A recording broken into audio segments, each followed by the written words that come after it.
Hello, everybody, and welcome to Friends of the Force, a Star Wars podcast. I'm your host, Brad. And I'm your host, Sarah. And welcome back to Maul Madness, where we're talking all things Star Wars Maul, Shadow Lord. This week, we got a loaded episode this week. We're talking about episodes 3 through 8 before we head into the season 1 finale next week. Originally, we were going to record slightly earlier. I went on a cruise for about a week and a half. Sarah had some things going on, so then we had to delay. We just decided we delayed one more week, so here we are. Now, no, I have to say this because if you get a minor surgery inside your mouth, and then the day that we have to record this episode, your mouth is really swollen before Brad goes on his trip. And it's like, well, I should have known that was going to be the outcome of this. So I'm just laughing at myself that we were unable to record through 6, but now we get to talk all the way through 8. And this reminds me a little bit about, remember when we did our Resistance 7 episode extravaganza? Yes. It feels a little like that. Yeah. No, it's pretty good. We're back to form here, and you don't have puffy cheeks, so that's right. Easier I'm not swollen for you anymore. Yeah. And I was like, you know what? It's just a podcast. Yeah, it's okay. It's okay. It's okay. So, thanks for sticking with us. Let's keep those stitches intact. That's right. That's right. They're out now. So we're all set. Thank goodness. But yeah, so we're going to talk 3, 4, 5, 6, 7, and 8. That is 6 episodes. So not quite our 7 episode extravaganza. That's a whole Skywalker saga right there. Well, minus the sequels, but that's okay. Star Wars is forgetting them too. It's all right. According to the Spirit Jersey box, that's the Skywalker saga. That's another episode, guys. Don't worry about it. If anybody wants to part with their episode 2 jersey, call me up. Let me know. It's really cool. Happy to take one. That's right. That's right. Anyway, Brad and I watched episodes 6, 7, and 8 together just before recording to get the refresh, feel really good about recording. And man, it's a fun time. This show is a fun time. Yeah. Good little stretch of episodes there. And I got to say, some of these episode titles have been bangers. We got Whispers in the Unknown, Pride and Vengeance, Inquisition, Night of the Hunted, Call to Oblivion, The Creeping Fear. These are all really just excellent episode titles. I love it so much. The show has just been a good time. Good hang. They remind me, when you have a good episode title or a good title of something, you're like, it's going to be good. How I feel when I read like an Alexander Freed novel. And you're like, wow, he's really cooking here. Yeah. He's really nailed the vibe. Yeah, of course, the text reflects that. That's what these episode titles feel like. So good energy all the way around in that regard. Yeah, totally. And I think we'll definitely have a lot to say on 6 through 8, because I think those are just some of the best. The series has really ramped up, and it's interesting that we're talking 3 through 8 because 5 is a really pivotal point in the season so far, where the Empire and the Inquisitorius show up, right? So the show becomes less about these smaller level crime bosses like the Demises and the what's his face? Vario.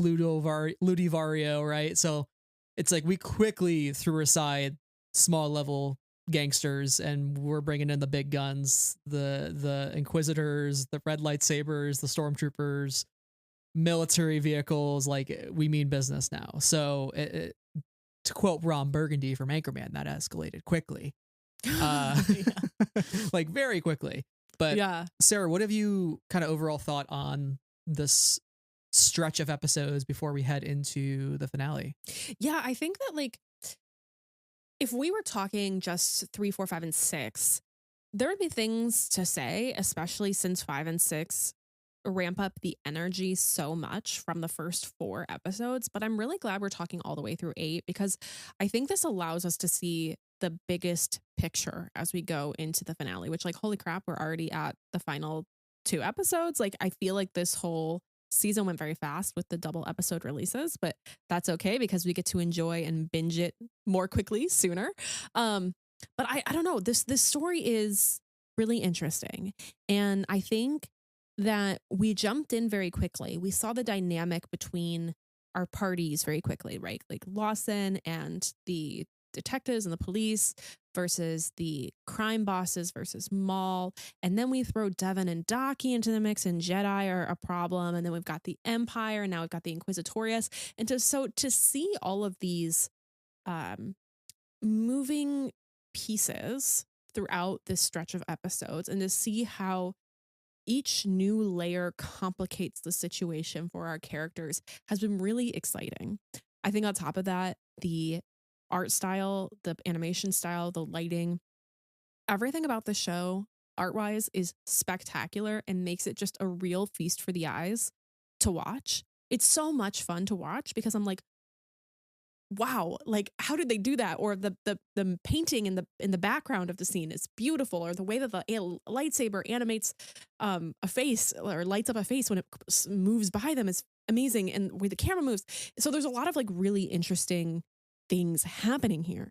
I don't know if that answers your question. I'm just yapping, but yeah, it's so interesting. Yeah, all of that's very on point. The artistry, like you said, it is eye candy. It's just so good to look at. I think it's the best looking Star Wars animated show, arguably. Just not going with the conventional. It's like the conventional Clone Wars style that really advanced, but it's again that one step further with the paintbrush style and with the matte paintings. There's almost like a very original type of feeling to this, where it feels like it's very practical. And long story short, like it's just the show looks good, it feels good. I love watching it. I have a great time every time I turn it on. I do think the 2-episode chunks are always nice because you're getting like a little bit more of the story all at once versus just getting not enough and then having to wait a whole nother week, which I know sometimes the pacing for that with an animated show can feel a little bit too prolonged. I felt that way with the Bad Batch over time, where it was like one episode every week over a 16-episode season. And I love the Bad Batch, but I think there's something to say when it's just a very focused 10-episode season of TV and you're really, really intentional with the time that you are using. Not that the Bad Batch wasn't, but I'm sure there's a couple episodes we could point to here and there with the Bad Batch where we're like, we maybe could have accelerated the plot a little bit here and there. And granted, even those slower episodes had very important character building. And I don't like using the term filler ever, but again, it feels very pinpointed in what each episode needs to do and what the outcome needs to be. And we're moving forward continuously with character development as well. So it's just like a really like tight, well-paced season of TV so far. Yeah, I definitely agree. I think the release strategy is one of those things that I think about a lot, and I try and distance. I think in that conversation, like we have to distance ourselves from being people who talk about TV too, or like movie, because it's one thing for the Bad Batch season 1 to come out weekly and for it to be mission of the week for a handful of those, right? And then for us to talk about it and then be like, okay, well, we had a fun mission this week, and then feel a little tired by the end of it. Because I think from a perspective of just enjoying that series with as maybe people who enjoyed that series but didn't, necessarily yap about it for an hour afterwards on a recorded line, had a different experience with it. And so it's interesting that we're getting 2 episodes of this show right off the bat. And it's not quite mission of the week. It is very streamlined. There's a clear arc over the whole thing. And there's not really any deviance from that. So it's just, I've also just been thinking about TV in general and like, the Bridgerton half and half seasons or the binge model or the weekly model. Cause I was talking to my mom recently about Game of Thrones and how that was just like the talk of the town all the time when that show was airing, like on Twitter, back in the day. So release strategy is just super interesting to me. And I don't know whether or not, at least for this show, like I think 2 episodes is good, but I wonder if the airtime of the midnight airtime is not helping the buzziness of it. I don't know. Yeah, I do prefer like a 9 p.m. Monday night release strategy, because every time I've ever watched TV at that time, you go on Twitter right away and it's like, what are people talking about? Right. Nobody's talking at 3 a.m. usually. At least in American time. Right. Didn't Acolyte come out in the evenings? I believe Am I so. wrong? Yeah. Acolyte always came out, I Like think, at at 8 like p.m.? 8 or 9 p.m. And that was exciting because I remember very distinctly when episode 5 Night aired, going on Twitter in the immediate aftermath was one of the most like insane experiences because we were all collectively grieving, but also kind of screaming, crying, throwing up after the reveal of the stranger, right? So there's a lot of that buzz in the air. And I think there's still a fair amount of buzz online. I know Oh, they certainly. put out some numbers for Maul, and it had like 4 million views in the Okay. first week, and it was like one of the top rated, if not the top rated Disney Plus show in this first week. So it's definitely very, very popular with fans. But I also, with the fragmentation of social media as more of it's Right. owned by the billionaire ruling class. I do miss some of the conversation online, unfortunately, but from what I do see, people are really enjoying the show. Yeah, definitely. And I know that Star Wars, I've got my tweet notifications on for Star Wars still. Of course I do. And I also have them on for the Friends of the Force account. So I get the tweet notification twice all the time. And I think the interesting thing is like they retweet a lot of hype tweets, which is it's always fun. It's like even if I'm not seeing it on my timeline all the time because of what I've been tweeting about or whatever, then I still get it from Star Wars. And I know that there's a lot of hype around on the Star Wars Twitters. That's fun to see. I think also, at least for me, Monday nights have been or Monday in general has been a rough day for the show to release on because I have had up until essentially this point choir on Monday nights and then Korean language class on Tuesday nights. And so it's like, I can't even get to this till Wednesday. So I'm really behind. It's just a me thing. It's really just a me thing. But yeah, aside from that, let's dive into these episodes. And I think like first and foremost, let's address the elephant in the room, which is the Empire. That's really the biggest thing that has changed since we last talked about this show is the arrival of the Empire at the end of episode 4 into episode 5, where we really see them ground themselves in the city of or in the planet of Janix. And is Janix the planet or the city? Actually, I don't actually know. Maybe both. Maybe I think I don't actually know either. Maybe Janix is just the city. Because then we were like following Maul, and suddenly there was greenery, and I was like, "What? City planet?" Yeah, it says here on Wikipedia, Janix was a planet, and then the planet's capital city is Janix City. Janix City. Okay, perfect. Straightforward. I'm assuming we're on Janix City then. But I will say, like Janix, also over this course of episodes, I do love how we have stayed in one place. And really gotten to peel back the layers of this planet and be like, oh, it just keeps going deeper and deeper and deeper. And is there a force nexus here? Something we can discuss when we talk about Maul, because he went through it in episode 8.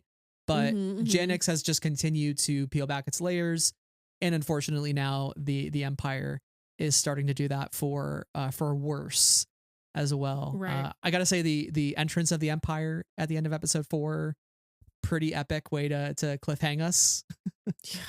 Is hearing those Imperial themes and the ship coming overhead, very a la Star Wars 1977. So good stuff there. But like, what did you think of the Empire coming into Janix and asserting itself? And we get to see yet another example of the Empire's subjugation of a city, just like we see with Ferrix. Yeah, what's our guy's name? Captain Bryce? Blake. Bryce? Lieutenant Blake. Lieutenant Blake. I hate him. And he's ugly. He is. I think that obviously the Empire coming in is a super inevitable piece of the puzzle here. We kind of knew that was where we were heading quite immediately. But to see it happen is super interesting. And I think one of the most interesting pieces of that, actually, because there's so much that is quite predictable about this, right? We know what the Empire does when it comes to a planet. We've seen that time and time again in Star Wars. However, I think an interesting lens to look at it through is Two Boots, because Two Boots is a droid and droids have programming. And so over the course of these episodes, as Lawson is on the run and as Two Boots remains at the police headquarters, there's sort of a dissonance between who he sees himself as and what the Empire expects from him. And I thought that that was just kind of a small thing, but a really interesting thing when it comes to the Empire, because that's a story that we know really well, the Empire's oppressiveness. But Two Boots losing his two boots, and Two Boots, being told he can't bring his coffee around, and Two Boots attempting to follow protocol. He's like, this is the rules. Why aren't we following the rules? And then that other officer being like, you don't understand. The Empire doesn't follow the rules that they've set up, right? Like, so there's a lot to be said, I think, about the Empire through Two Boots in this show. Yeah, and like Two Boots always wants to do the right thing, and when he finds out Chief Kleiss was dead and there's never going to be an investigation, that's his turning point to say, like, right, this is like, oh shit, this is no longer about protocol. And in the words of Brander Lawson, he says this is about doing the right thing, and that's Two Boots' number one motive, right? Is doing the right thing, and ultimately he has a very deep care for Rylee and Brander Lawson. So like, if doing the right thing helps them, by all means do it. Although, he thinks doing the right thing initially is calling in the Empire, which I think is like probably the greatest trapping of the Empire is the thought that they will be there to help. And the moment they do show up on their doors, they are definitely not there to help. I mean, the same thing with Chief Kleiss. Like, she was like, let's bring them in. If you can't get this under control with Maul, let's bring the Empire in. And she's the first one to go to kick the bucket. Is that not? But that's the whole reason the Empire exists, is we need order. Mm-hmm. We need peace in this war-torn world galaxy that we're in. And so we should give the Chancellor these additional powers and allow him to reform the government so that we can, do order. We can live our lives theoretically without war. And then it's a false promise. Yeah. It's a bait and switch, but we keep falling for it because there's this desire for control over your situation and your environment that, of course, the fascists who want to take power can exploit and say, well, I can give that to you. Mm-hmm. Yeah, I was reading Rise and Fall of the Galactic Empire on my cruise during my honeymoon. That's the thing you should be reading on your honeymoon is the rise of fascism in a galaxy far, far away. And there's like not even real fascism. You're saying I'm gonna read about the fictional fascism on my honeymoon. Wow. Yeah, the real one's a little much for me sometimes, so I got to resort to the fictional one occasionally. There's a firsthand experience to that. Yeah. But I was reading, and it was talking in this one chapter about the way the Empire was expanding, and it was always through the policy that, like, hey, what we are doing is to help people, right? Like, if we're changing hyperspace lanes, it's to make, on the surface, it's like, oh, we're trying to make space travel easier for people. And it's like, no, actually, it's to make it easier for the Empire to subjugate different planets, like along these hyperspace lanes, right? So it's like everything they do might seem on the surface like it's to help, but really it's underneath. It's the motive is to expand and to oppress more and more, and it's never about the people. It's about the Empire, and that couldn't be more of the case here. But seeing the arrival of the Empire and what they institute immediately on Janix really, I think, vindicates Brander Lawson's initial worries, which was like, hey, they're gonna come here and it's gonna just be total chaos. Mm-hmm. We have a curfew that gets implemented at some point. Off-world travel is halted. Vessels are grounded. Everybody's being asked to show identification and scan docs, right? So it's like this society was living and doing its thing, right? And now they've really come and just used Maul as an excuse to subjugate further. Like, who else can they crack down on while they're here, right? It's the reason that Daki and Devon get caught as well, unfortunately, in the crossfire. They were just really passing through this planet. This was never supposed to be a permanent residence for them. And so the Empire just mucks a lot of stuff up. But what I thought was interesting too was, the arrival of the stormtroopers. These are the TK stormtroopers, the one that we see in season 1 of Bad Batch to be revealed in episode 14, War Mantle. So these are the first drafted Imperial soldiers following the retirement of the clones, and the precursor to the classic stormtrooper that we see later in Star Wars Rebels, right? So it's kind of like this in between phase of stormtrooper. So that kind of gives us a sense of time, but also gives us a sense of like who is subjugating these people, and it's people who are being drafted, right? Not clones. These are drafted individuals who are willingly joining the Empire and willing to carry out these orders. It's just very interesting. Yeah, it is. I didn't think about that, but that is a really interesting point, because we're definitely at a point where the promises of the Empire, because so many people in the Empire are like, well, I'm just getting a paycheck, right? You know, and so I wonder what oppression had to occur elsewhere for them to have this unit of stormtroopers so ready and willing to go and oppress other worlds already. Because we're not that far after the rise of the Empire. Just like I think it's a year. I think we're about a year and change. Yeah. So lots of change very quickly when it comes to the Empire. Mm-hmm. And arguably worse than the arrival of the stormtroopers is the Inquisitorius.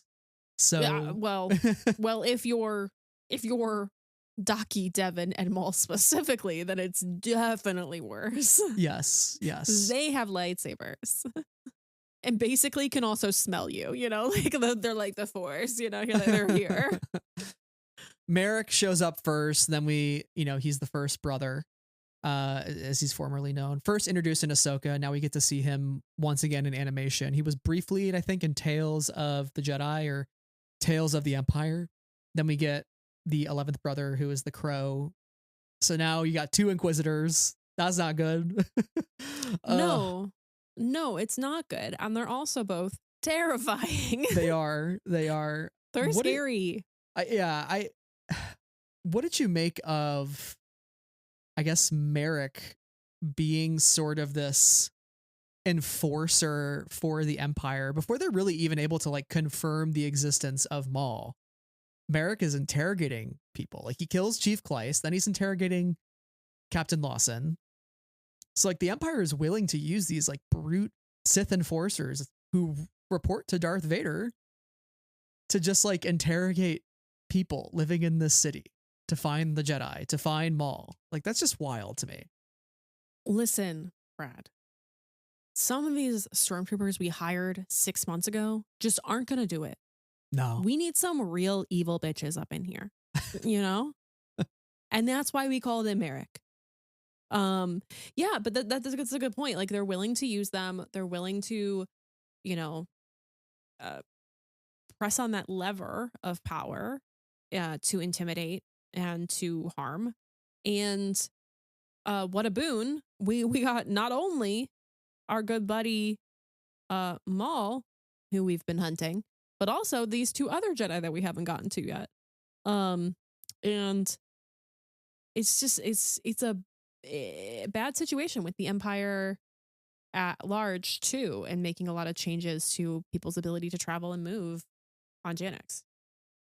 Yeah, it's just interesting, right? Like, because we think of the Inquisitors as people who are only ever hunting for sensitive beings. So it was really interesting to see them deployed against just the average, ordinary Joe Schmo like Captain Lawson and like Chief Kleiss, who are doing or attempting to do their job, and then, you know, suffer at the hands of a greater foe. But they really present a lot of complications for our cast of characters. Yeah.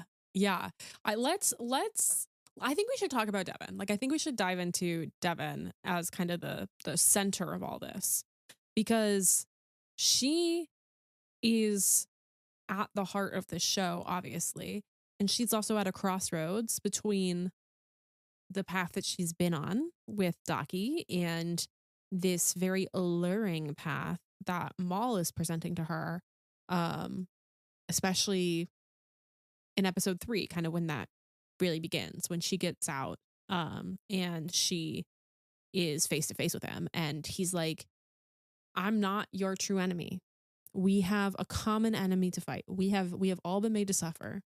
And I know that we are different, and I may be a little scary, but I am not the one that you want to fight. We have the Empire, we have the Inquisitors, and we have our and we have my favorite, and we have my least favorite person in the whole galaxy, Sheev Palpatine, aka Darth Sidious, who I would personally like to kill expeditiously. That's me as Maul. That's in Right. case anybody was wondering. He took everything from me. He took everything from you. Maul's really trying to appeal to that commonality between them, which I don't think works initially because, again, the thing with words is they're just words until Devon actually sees the Inquisitors in episode 5 or 6, Night of the Hunted. And at the end of that episode, Maul's like, well, now you have seen the face of your enemy. It's not until then where she's maybe a little bit more willing to align with Maul, but understanding that she's only aligning with him because there are bigger powers that be chasing them and will continue to chase them as long as they live. So she's like kind of having to follow Maul out of necessity as opposed to any sort of allyship. Yeah, and that's the confusing thing about Maul as a character to people in his orbit, or to people who have historically seen him as enemies, is because some of his thinking is right. We do have this common enemy. We do have a bigger problem at hand than our differences, right? But does that mean I want to align myself with you going forward? Because we know that he's not all sane, and also not all he's not interested in the interests of other people at the end of the day. Like he is recruiting people for his own personal revenge quests. But yeah, I think that moment in episode 6 with the epic choreography of that fight between the Inquisitors and, I guess just Merrick at that point, but Merrick and Maul, and then Rylee trying to find cover, but Devon stepping up with Maul, and Maul being like, oh, here we are on the same side. The choreography of that, if I may say so, is so good. Yeah. Episode 6, by the way, I think is just an all-timer from start to finish, between the lightsaber fight in the apartment building to Devon flying the gunship to the train fight at the end. Like, it's all just so good. The animation just really on point with these fights as well. I think they're the best choreographed ones, like you said. They're so dynamic, and the camera is moving in really interesting ways, and they're moving in interesting ways, and the sabers and the way that the how do you say this? Like the cut of the saber is bent. The light is bent in this animation style, and then the way that shines on their faces and in their environment. Like, I'm so obsessed with that. It's so cool. And I agree with you. I think that this episode 6 is really punchy. And I think not only does the arrival of the Inquisitors for Devon really formalize that threat into something she can like tangibly see and touch and fight, but it's also, I got to imagine that fight leaves her with the feeling that like she couldn't have done it on her own without Maul. And that's gotta gnaw at her a little bit, I imagine, because on one side of the coin, Maul is appealing to her about the common enemy, but on the other side of the coin, it's all about, you were a part of an institution, that institution was ripped away, you have unfulfilled destiny. Like, there's so much more for you that you can do, but you're not tapping into it. And that's the whole crux of episode 3, is him kind of looming in the darkness, looming in the shadows, taunting her about this, that like, while she holds his saber, right? Like the red saber in her hands, it's so crazy. well orchestrated. And then, she continues to have all these doubts throughout the rest of the episodes about like, why aren't they using their abilities to do more? And like Dio Daki at one point tells her like, I hear your voice, but I hear Maul's words, right? Like, don't let his poison flood your mind. And she's like, he made us an offer to fight. Like, I dislike him as much as you do, but he may have a point about the Empire. Isolated, none of us stand a chance against them. And then the other piece of this is the context in which she grew up, right? Like, let's say she's 15, 16. We don't really know her exact age as far as I know, but like, she's a Padawan still. So she's a teen or young adult, she grew up under the shadow of the Clone Wars. She has been accustomed in the Clone Wars to fighting, to being active, you know?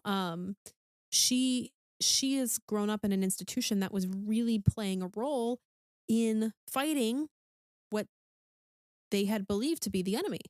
And so I think that it goes against what she knows the Jedi to be as an institution of justice and peace. Because I think the Jedi institution that Daki grew up in and became a master under is a different one than the one that Devon grew up in and became a Padawan under. You know what I'm saying? Like, Mm-hmm. So I think when he's like, we need to lay low, we need to be quiet, we need to be passive, that's not her experience of the Jedi either. And so what Maul is saying potentially is in line with how she understands her role as a Jedi, period. Not even his perspective on it, but just like, yeah, he's right. That is what we do. And Daki's like, no, that's not what we do. But her lived reality is that it is. And what could complicate matters more for Devon is attachment. Who might she be attached to now, Sarah? Who is she kind of blossoming some sort of, I don't know if you call it crush or something, but something's going on. A lot of hands on shoulders here. We live in a heteronormative society, and there's a cute teen girl and a cute teen boy in this show who are paired up, okay? And we go, aw, cute. So maybe there's something there. Maybe there's not. But they clearly have to rely on one another. There is one point when she grabs his hand. Did you see that? I did. It cuts to their hands. Because as our friends the Sky Talkers would say, the hands are a language. They are.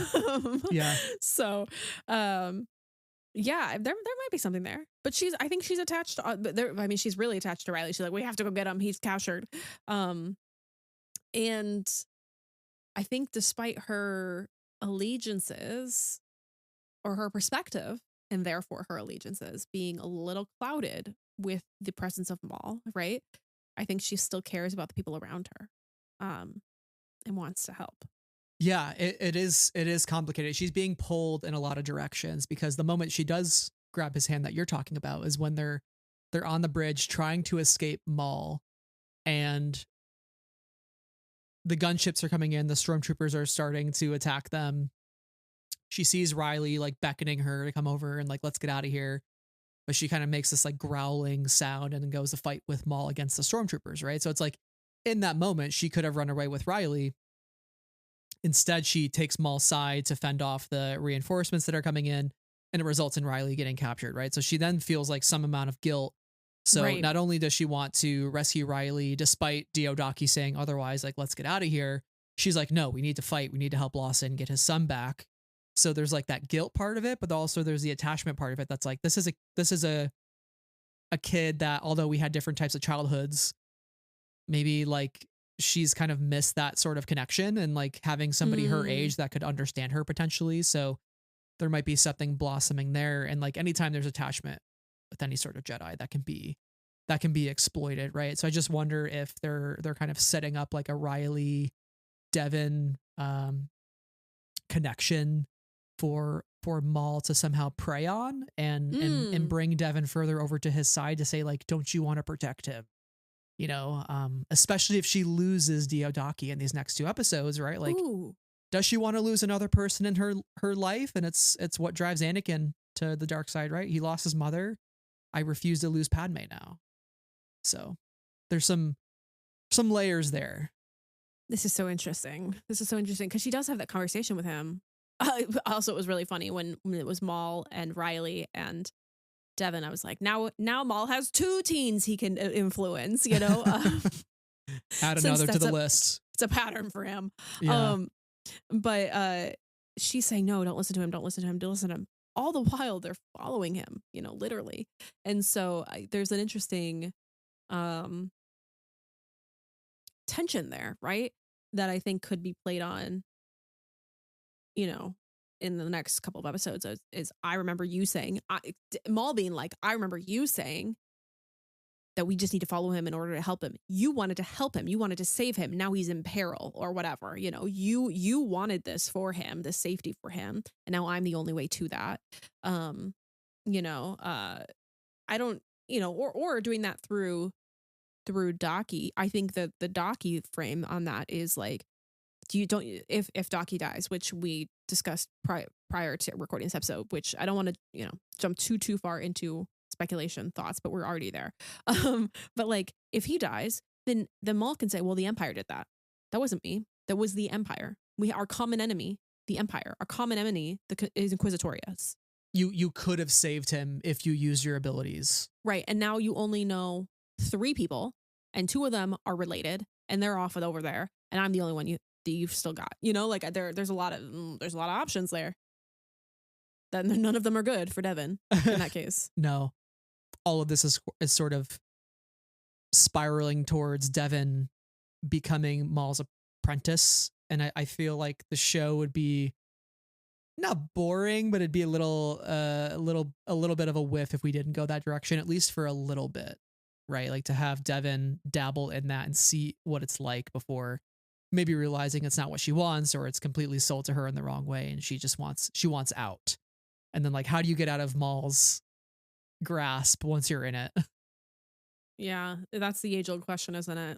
We see that with Kira, right? Like Kira at the end of Solo is definitely entangled with Maul to a point where she probably can't escape, and that's when she decides to leave Han, because she's like, there's just no way this could ever work between us, because I got a Sith Lord I got to report to. Oh God, he just here to muck everything up. Somebody gave him cybernetic legs and was like, keep living, bro. And he keeps mucking everything up for everybody. Like, he mucks things up for Ezra. He mucks things up for Ahsoka at one point.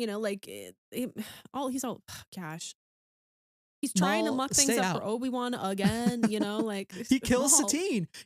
Maul keeps coming in. God. He keeps coming in and ruining romance in Star Wars. Maul, we're trying to bring romance back to Star Wars. Stop stepping in and misunderstanding the assignment, Maul. I know you have robot legs. I don't know what's going on down there. I don't know what's... He's got robot legs on a revenge quest, and he's like, I must break up everybody.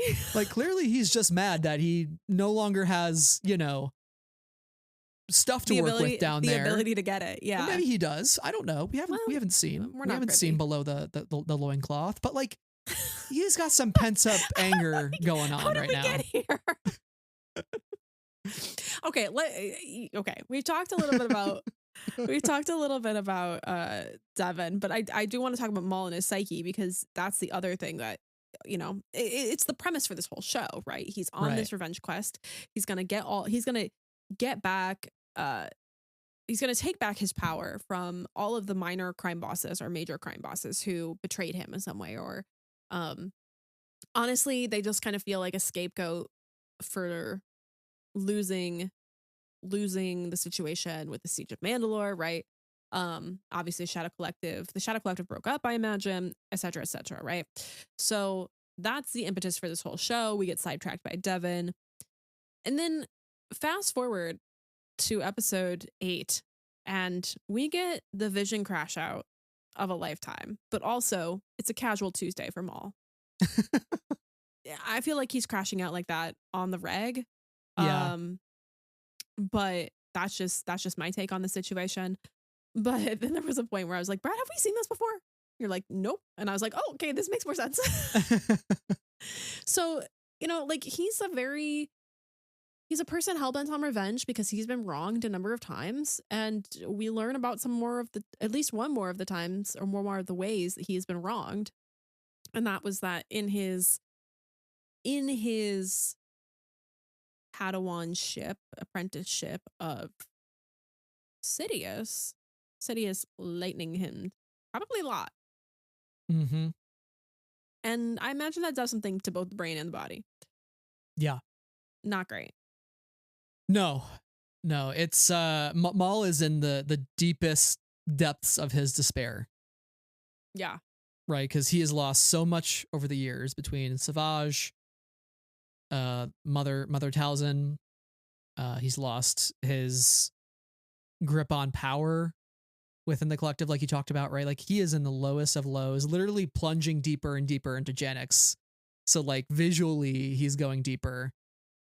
And something's going on with this planet. I don't know if he's just having like the hallucinations of all hallucinations, or if he's sort of like discovered his like Dagobah cave on this planet, where all these visions are coming forth.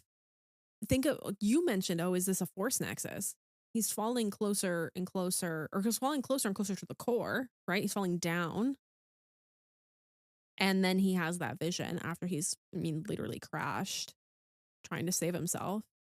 It makes you wonder why he chose this planet to begin with, right? Like we meet him in the show meditating, and he's talking a lot about visions and plans coming into place, right? So clearly this is a planet or a place where he is very connected with the Force and kind of has some sort of connection that allows him to see further. But seeing him tortured, definitely heart-wrenching. Seeing him and young Savage, with him getting taken away by Sidious, and Savage saying, "What have you done to my brother? Answer me, you monster!" Right. So there is clearly some mind games going on with Maul to make Maul feel like I have no other choice but to leave and be with this hooded man to go be his apprentice. Right. Like what drove him to that place? And that's the power of Palpatine, is he preys on the weak, the emotionally weak, the emotionally fragile beings like Anakin, like Maul, to bring him to his side. And yeah, it definitely paints him in a more tragic light, that's for sure. Like for all of Maul's misgivings and the continuous push up the hill of the boulder only to come crashing back down, like he has really been through it. Yeah, I think the through line of tragedy has always been present in Maul's story once we started to get more than just episode 1. Like I think that's always been there. I remember us feeling that way, when he dies in Rebels too, because just the way that fight plays out, right? There's a certain tragedy, or a twinge of sadness, a real twinge of sadness in that ending for him. But yeah, I think this frames his revenge quest in a different light, actually. And I think the thing with Maul is that his desired outcomes are not incorrect. It's just like how he gets to that point. You're like, oh, buddy, that's not it. Or you're so close, but the reason why you're thinking that way is not it. Like she's always off on something, and that's the boulder rolling back down on him all the time. But yeah, I thought that the vision itself was like so sad and so tragic, and for him to be feeling all of those emotions at the same time, especially triggered by the loss of one of the Dathomirians, or the two brothers, or he calls him brother, and one of them gets lightsabered in the heart by, I think, Merrick, but it might have been Crow. I think it's Scorn who dies. There's Icarus and Scorn are the brothers. One of them is called Icarus. Yes. Oh God. Yeah. Okay, great. But it is interesting because that moment of Scorn dying is such a mirror to Savage and Maul. And Maul also, when Savage dies, says brother. Right. Just like Icarus shouts brother. Like you're meant to evoke that image of Savage dying, and it's probably triggering for Maul. Sure. It totally is. And Icarus has perhaps flown too close to the sun. Wow. Okay. Because now it's like the Sisyphus and the boulder that feels even more present in this. Oh yeah. I think that also, he loses a bunch of the Mandalorian mercenaries that were working with him, so his team is reduced down to basically just Icarus and Rook Cast and Vario. Yeah. And maybe like two other guys. Spybot. So it's not looking good for him. On the team side, he's losing more and more. And the Mandalorians turned against him too. The remnants, I think, of Death Watch, right? Because at one point Rook says like the price of loyalty is becoming higher and higher, and they were leaving behind their credits. They tried to get out of Dodge, and that didn't go well for them. The ship and then they up. got shot. Yeah. So yeah, the numbers are thinning. Right, and it's because he can't go to therapy. He needs to go to therapy to try and figure out some of his emotional issues, his traumas. and if he had created this is just me BSing right now. If he had created more emotional connections with his mercenaries, maybe they would have stuck around beyond just the credits, you know, but he can't do it. He can't do it. Everything is about him all the time, and that's his downfall. Anyway, what's so interesting to me too about this vision, which by the way, just visually amazing. The whole amazing like dust storm and the lack of clarity that he has in some ways as he's trying to move forward. We hear some moments from the Phantom Menace, Ewan McGregor shouting no. We hear the sounds of the laser barriers closing. And then we get a POV shot of animated Obi-Wan with Qui-Gon's green saber coming at Maul and slicing him in half, which I thought was just like a brilliant nod without being too overtly nostalgic. But it's so fascinating to then have Maul get to the point of like, Sidious, you did this to me. This is all your fault. The reason I am how I am. To in the future, we get to Maul in the desert shouting like, Kenobi, like Kenobi did this all to me, you know? And so like you start to wonder from now to then, how does Maul go from like Sidious did it all to me to then Kenobi did it all to me, I have to get Kenobi. And it seems like he just continues to find the next target without maybe looking inward. Again, he needs therapy. Yeah, he can't look inward. He has no ability to look inward and like actually look in a mirror. Like it's funny because he looks in the reflection of the water. Yeah. And doesn't he see both like half him and half Savage? Like there's this idea that he's seeing and responding to what has happened to him, but he doesn't actually, he has like no ability to actually like truly reflect on himself and the actions that he's taken that have put him in that position. Like, yeah, some of this like did happen to him and it was terrible. And he should, you know, his feelings about those things are really, really valid. But like, he has the power to stop the cycle of abuse. He has this power. And he's like, no. Yeah, he looks in the water and sees the face of his younger self, and he hits the water and goes, I hate you. Like, he's like mad. He's like mad at himself, and he refuses to acknowledge like the choices that he has made. Like he did make the choice to go with Sidious as a kid. Granted, like he was definitely groomed by Sidious. So like how much of you know, he didn't really have a choice at that point in his life. He doesn't know any better. Yes, but he still has the power to stop the cycle of abuse. And he's continuing the cycle of abuse with Devon. He's trying to do the same exact thing to Devon that he's using the tools of his enemy to defeat them. He wants to groom Devon to defeat the man that groomed him. And it's sort of like a illogical way of thinking to like groom to kill the groomer. You know what I mean? That's the thing. He's almost there. He's almost there at every turn. I feel like when we hear a speech from him and you're like, yeah, dude, yeah. And then you're like, no. I mean, there's every time I listen to him. Yeah. And there's probably some sort of parallel universe out there where, again, like Maul's quest to get rid of Sidious is a noble one and a necessary one. He's right. Yeah. It's the methods of getting there that is so wrong. And maybe in another galaxy, in another universe, like Maul allies himself with some Jedi, but not out of the need to have an apprentice or to assert himself as the dominant power in the galaxy, but is to just like do the right thing. And unfortunately, he's not in it to do the right thing. He is in it for revenge. And that's why Savage in his dying words says, you know, you must have your revenge. And it's what he tells Sidious in The Phantom Menace. He's like, at last, you will have our revenge. Like, it's all about revenge. And that is the reason Obi-Wan bests him in Rebels, is he's just too driven by anger. And Obi-Wan is at peace. And when you just live your life angrily, you lose. Mm-hmm. And it's a tragedy that he has been driven to this point by Sidious. And he's right about that. It is Sidious who made him this way. But again, like you said, he has the power to change. He just refuses to look at himself. Yeah. He's such a that's what makes him so frustrating and also such a interesting character to follow along with.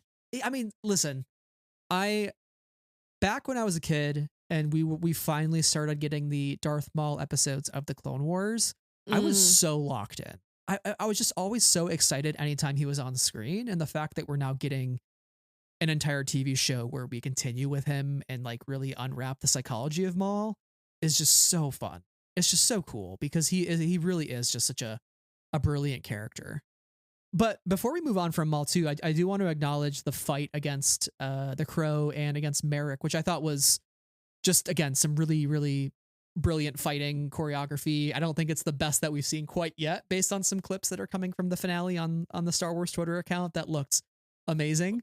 Wait, But is that the one that you sent me? yes, it's the one where we see many people in the fight together. But no, that shot, oh God, that shot is so hot. It's so hot. Anyway, sorry, I'll stop talking about it. We all are looking at it, just me. But we'll talk about it next week. We'll get there. Yeah.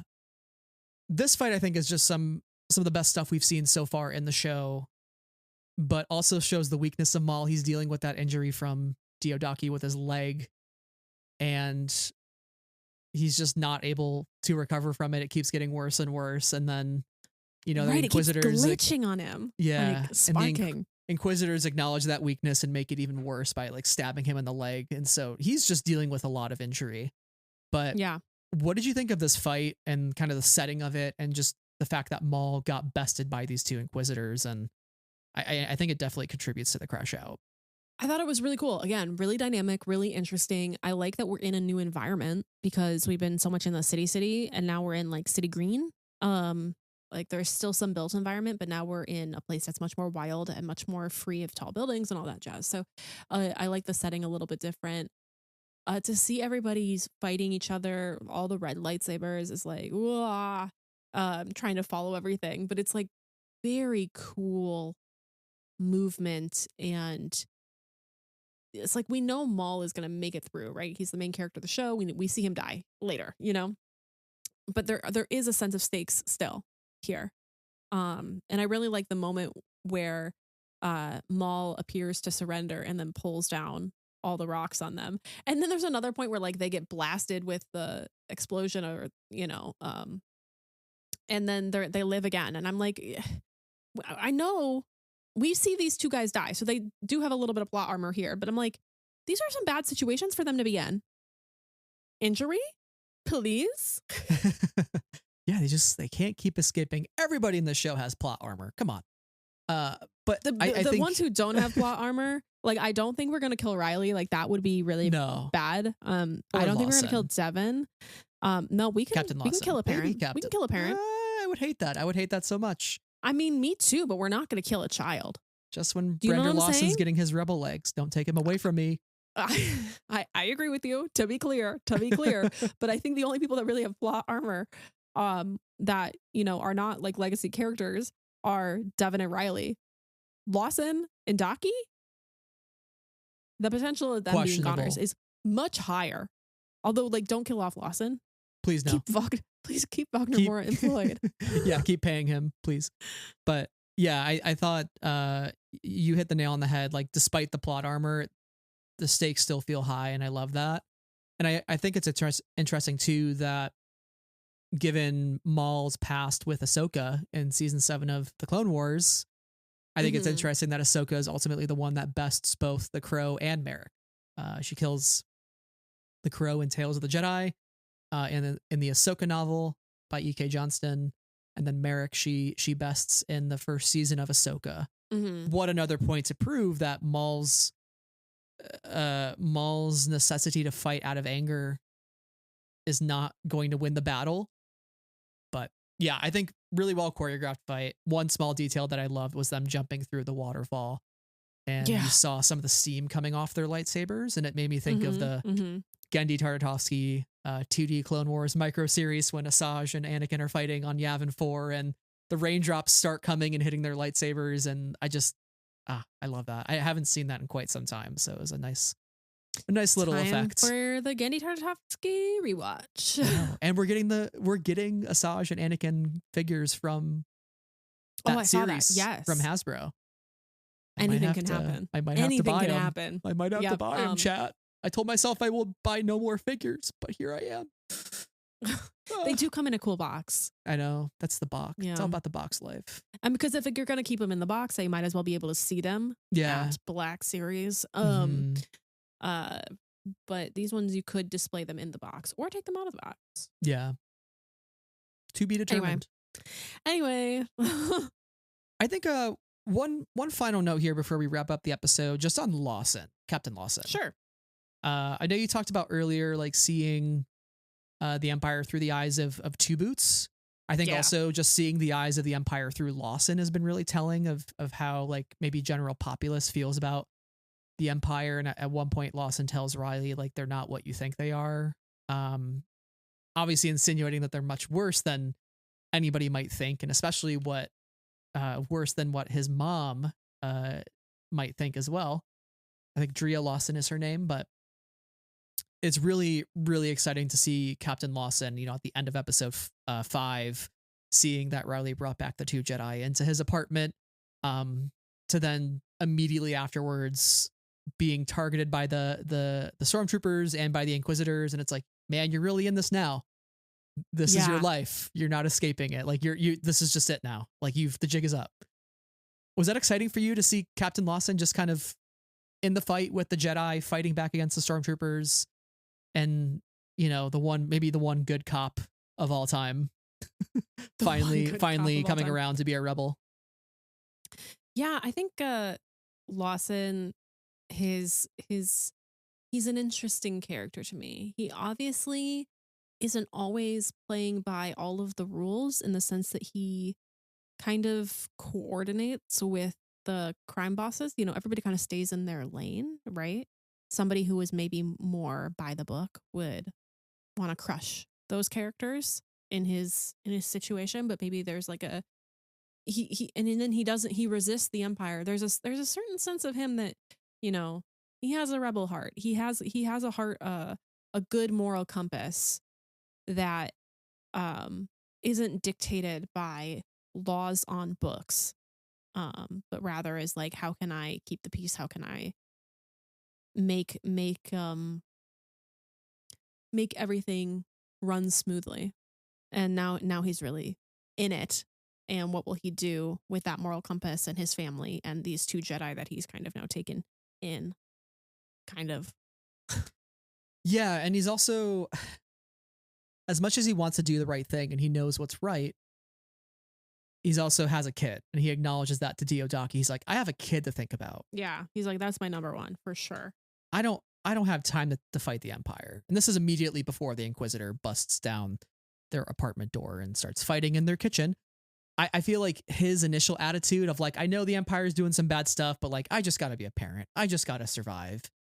That is sort of like what fascism hopes everybody thinks, right? And it's what we see in our own world. It's like, hey, if the fascist government can just wear everybody down enough, they'll get to the point of exhaustion and just be like, you know what? I am too exhausted to fight this.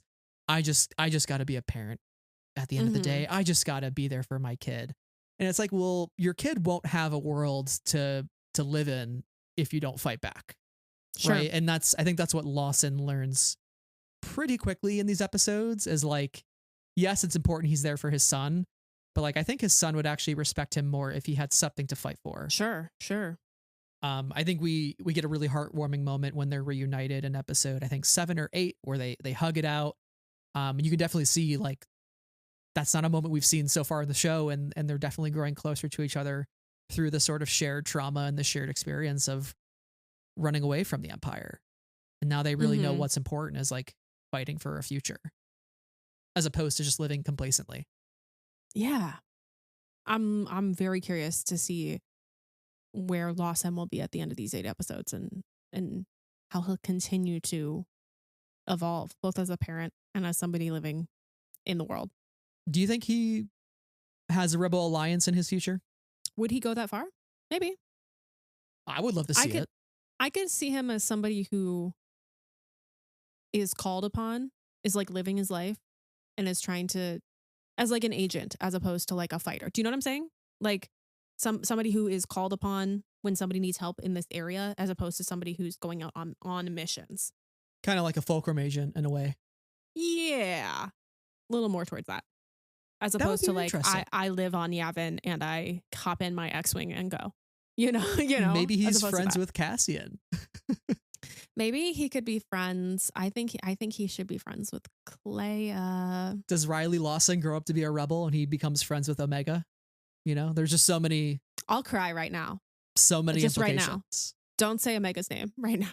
I just feel like the most tried and true story of Star Wars is just anytime somebody is doesn't look up to see the Imperial flags like Jyn Erso, and eventually becomes radicalized. Like, I just think that's my favorite type of story now. Gets really pulled into it. How does somebody become radicalized? And I see Lawson becoming radicalized, and I love that for him. Yeah. Go off, King. Yeah. Go off, King. On the opposite side of the spectrum, though, we do learn in these string of episodes that his ex-wife works for the Empire, got a job on Coruscant, and we see her briefly talk to Rylee and say like, "Hey, just cooperate with the Empire while they're there. They're there for a good reason. Don't interfere. Bow to the fascists." Don't like that. Don't like that. Were you shooketh when you learned about the new Lawson lore drop about his ex-wife? What was your initial reaction? I think my initial reaction was like, oh. I think there's some pain in that situation, right, for Lawson, because I think he vehemently disagrees with her decision, but he still keeps that photo of the three of them on his desk and at his home. And one of those photos goes up in flames, which I think is very sad, actually. And it probably wouldn't have been Lawson's choice to be the primary parent for Rylee, considering he's this high up detective. And so I think the situation that he's in is a reluctant one, but one chosen out of morality, for himself and Rylee. And so to see that she works for the Empire, that she's alive, and that she's made this choice is interesting and sad. And it makes me wonder what Rylee thinks of his mom, just like in general, and what Rylee thinks about the Empire. And yeah, did that answer your question? Yeah, I think so. And I think also it just presents some early complications for Captain Lawson when he's like trying to explain why it would be bad for the Empire to show up, and I think the people around him think it's because of his ex-wife getting involved potentially. Yeah, sure. But like really he's in the right headspace to say no, the Empire being here is just bad. It's bad for everybody. It ruins lives. And thinking about the time frame of this, right? Okay, so if we're like a year after the rise of the Empire, I think it's fair to assume that their divorce, their separation was recent. Mm-hmm. Right? Because if she got a job with the Empire that took her away and he said no, but maybe he was like, no, the Mon Mothma take on this is like, don't you see the Empire is bad? Like, don't you see it around us? This is not a good situation for us to be in. And she's like, well, but I have this really great opportunity. It's stable. It provides pay. It's over here. It's prosperous. The Empire is bringing us peace and justice and stability.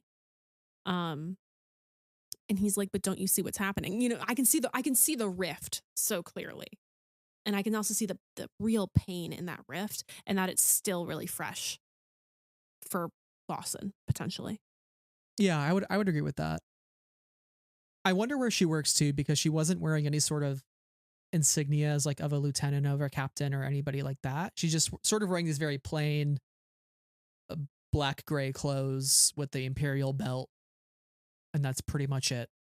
So I'm like, is she a scientist? We hear some things in the background of like, it's like all troops report to something. So I'm like, is she on a battle station? Like, is she part of the Death Star? Like, I know we're still very early, and it's still being built, but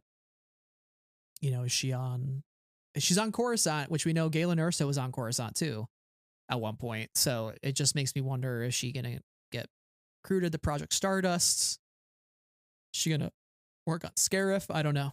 I got some questions. Man, the options, the potentials here are like, I hope we learn more, because now I think this is us in these relationships. We're like, the Dozas, what are the Dozas about? And what are they? Wow, their relationship is so interesting across. They're like the opposite of Dozas, right? Like they're both alive.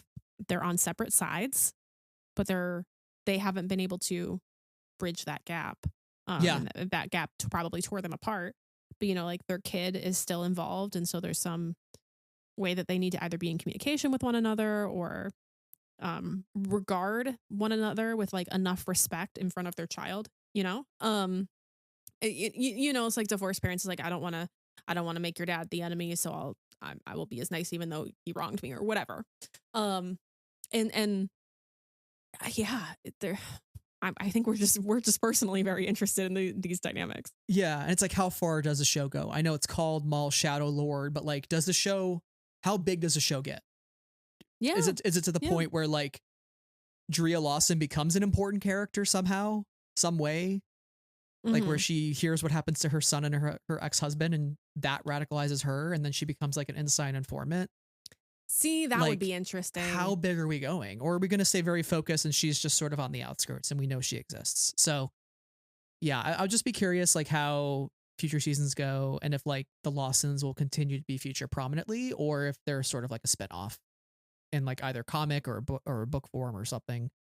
But time will tell. I know we got some ways to go before we're even at season 2, but speaking of what's next. Bring it now. I know. I tomorrow. Agree. After all, I guess. Yeah. Secret episodes 11 through 20 next week. Yeah. May the 4th surprise. They're happening now. But speaking of what's next, so we got the finale in a couple of days here at the time of when we're recording, in 2 days on May the 4th. Really, I think the biggest cliffhanger here is the introduction of Crimson Dawn and Dryden Voss on the phone for Maul. We know they were talking in the Siege of Mandalore arc, and so Dryden Voss is back yet again, and you immediately think of Solo, a Star Wars story, and how Maul sort of gets to the top of the criminal underworld seemingly. So like now we're starting to see the dots connect a little bit more, and so I'm wondering, you know, is Dryden there to pull Maul out of a bad spot, or is Maul there to coerce Dryden Voss to his side through any means necessary? Like, what is the dynamic there, and how will that play out? Yeah, that's a big question. We saw a character poster for Dryden Voss, and I was like, oh. And then we get the end of this, and I was like, oh, now I remember. Oh, he's gonna be here. So that was really kind of exciting. In I guess like reintroduction, and then also like we recently read a little bit with Crimson Dawn in Low Red Moon, so there's the comeback of them here, and then of course we get like the Pikes across Boba Fett, et cetera in the Mandoverse. So it feels like kind of the major players are coming together, and like Dryden Voss is clearly a major player here, and then I don't know. Where is this going? I don't know. We did like a tiny bit of speculation because I was like, I don't really know at all. And then we talked about it a little bit before we recorded, and I was like, oh, there are some really grim possibilities here, or ways that like the threads will get tangled further for Maul and criminal syndicates, and for you know, Devon and Lawson, and Rylee and Daki and all these people. Like I do not know. I do not know where we are going. And I am actually very excited to find out, especially since you reminded me about that clip with the shot of all time, actually. Yeah. I think like Devon is pretty safe making it out of the finale next week. It's really Lawson, but Dio Daki. That's a question, you know, right? Is she safe? Is she okay? Not necessarily with Maul. So, yeah, I don't know. And then again, Crimson Dawn, like if Maul does side with Crimson Dawn, but then Devon sides with Maul, is now Devon siding with Crimson Dawn as well? Like what the dynamics? I have questions. What's going on? Brad, I think we need to remember that they killed Tech. Yes. I think we need to remember that as we go into these final episodes, is like they will hurt us. Mm-hmm. And by they, I mean Lucasfilm Animation. They have the power to hurt us. Spoilers for Bad Batch. Sorry, Tech is dead. Tech does live in my heart, however. Right. We never saw a body. Yeah. Exactly. So there's the crime syndicate underworld of it all. But then there's also the other side of the coin, which is, who is Merrick talking to? At the end of episode 4, or no, at the end of episode 6, actually. Who is he talking to? And originally it was planned to be the Grand Inquisitor based on the StarWars.com article, but it was changed in the script. Any guesses? Because I have a guess. I feel like the only option is like Sidious or Vader. Like these are The other two guys other than the Grand Inquisitor. Yeah. I was like, if you're gonna change it, you're not changing it to Boba Fett. Like it just ain't happening. So it's got to be one of those two. And will we see them in the finale? And then again, if we do see them in the finale, how are they involved in the future of the show? Because we know Maul is on a quest for revenge against Sidious. So Sidious has to come into the picture at some point as well. Yeah. I think all roads lead to some sort of showdown. And then how does Maul rise to power within Crimson Dawn, but then, end up at the lowest of lows once again when he meets Ezra Bridger? Like there is just such a rise and fall of Maul that's coming. And if we think of this as a multi-season TV show, we got some ways to go. We do. I think as we've gotten into the later half of this season, it's really picked up in a way that's made it feel more consequential, even though the story remains rather focused. And that has been exciting. And I think that with this character, like he's so messy, there's a lot you can do with him. That being Maul. So I look forward to him continuing to be a mess. And Agreed. Me going, oh, brother, why would you do that? No, we were so close. And then you fudged it up again. Oh, Maul, come on. Get your shit together. Yeah. Anyway, shout out to Whitwer for slaying the game every time. And also, didn't he do Palpatine too in that flashback? I was like, there he goes again, slaying the game. He just does it all. He's so good. He's so good. And I think all the performances in this show are really good. I know also we did not talk about Rena, by the way. Oh, we didn't talk about Rena, but I did want to comment that I really like Dennis Haysbert's performance as Daki. That's all I wanted to say. But Rena. Yes. Yeah, Daki's been growing on me a lot. And I'm really loving some of the like kind of buddy cop vibes going on with him and Lawson, and him helping Lawson keep his emotions in check. So like while it's not necessarily working on Devon, it is working on Lawson to kind of keep him calm, cool, and collected, especially while his son is in danger. So I think that was really, really nice to see. But also Rena Soul, who we see kind of blow up the ship at the end of episode 8. You briefly see her roll away from the explosion behind a crate. So I'm pretty sure she's alive. I'm pretty sure. I'm pretty positive. I hope. She's interesting, so I hope so. Yeah. Former bounty hunter, we learned. So I'm excited to see, does she join the gang as well as they, beyond the finale and into future seasons of this TV show? Will she remain a primary character? I hope so, because she's very neat. Yeah. So time will tell next week how she maybe helps them get off planet, because I think that's still in the cards. Yes. Yeah, I think so too. Somebody's got to help them get off planet, and I don't think that our regular guy B team being the Jedi and Lawson's are all going to go with the Pikes and Maul. So there needs to be another way out. So are we heading towards like a arena, Lawson's and Two Boots flying off planet, and Rylee's like, come with me, Devon, come on, join me. And then Maul's like, no, join me. And then Devon is like, I'm taking Maul's hand because Dio Daki is dead and I need to learn how to be powerful. And then that's the end of the season. Actually, yes. Actually, I wouldn't be surprised. And then the Inquisitors are like, we lost, send in the big guns. And Darth Vader's like, I will do it myself. And then he hunts down Maul and Devon. Oh, Lord. Terrifying. I don't know anything. I'm just pure speculating. Based on prior Star Wars stories, I feel like that's kind of where we're heading. Star Wars is a little like poetry. Yeah, it always rhymes. It does rhyme. It does. Anyway. Well, speaking of rhymes, we hope you had a good times with this episode. Okay. Got me there. If you want to hear more from us and to hear us talk about the Maul season 1 finale next week on May the 4th, a couple days after May the 4th, we'll have our discussion posted.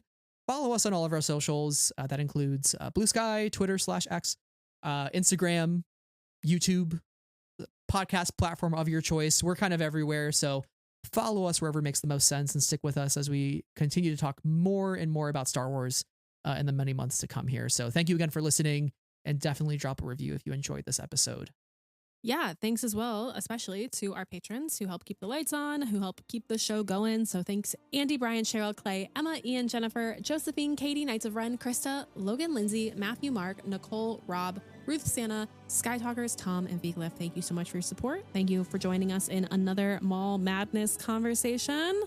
Looking forward to more Maul Madness. What outfits will we see next at the Maul Madness? Ooh. Who knows? Who knows? Who knows? Well, that's all for now, folks. Thank you again for listening.